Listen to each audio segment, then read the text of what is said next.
మీకు ఏదైతే చాలకుండా ఉందో నా ప్రభువుని అడిగిన, ప్రభువా చాలా కష్టంగా ఉంది ప్రభువా, చాలకుండా ఉన్నాను ప్రభువా, ఓ ప్రక్కన జీతం చాలక, ఓ ప్రక్కన వడ్డీలు కట్టలేక మిక్కిలి కష్టంగా ఉంది ప్రభువా. అట్లాగని లంచాలు తీసుకోమాకండి, అట్లాగని మంచాలు వేయమాకండి. నీతిమంతునికి కలిగినది కొంచెమేనైనా బహుమంది భక్తిహీనుల కన్నా ధన సమృద్ధి కంటే ఇవాళ చాలని పరిస్థితిలో ఉన్న వాళ్ళు ఏం చేస్తున్నారు? ఎక్కడో దాని అడ్డదారిలో దొడ్డిదారిలో వెళ్తున్నారు, లంచాలు తీసుకుంటున్నారు, చేయకూడని పనులు చేస్తున్నారు, న్యాయాన్ని లంచం తీసుకొని తిప్పేస్తున్నారు. చేయొద్దు పొరపాటున. దావీదులాగా కక్కుర్తి పనులు చేయమాకండి.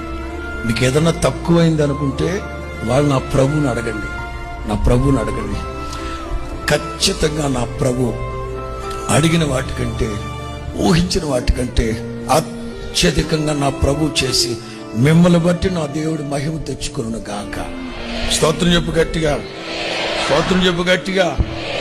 నన్ను అడగాల్సింది కదా. నా నామను మీరు ఏదడిగినా నేను మీకు నేను చేస్తాను కదా. ఎందుకు వాళ్ళ చేతులు వీళ్ళ చేతులు పట్టుకుంటూ నేను చేస్తాను కదా.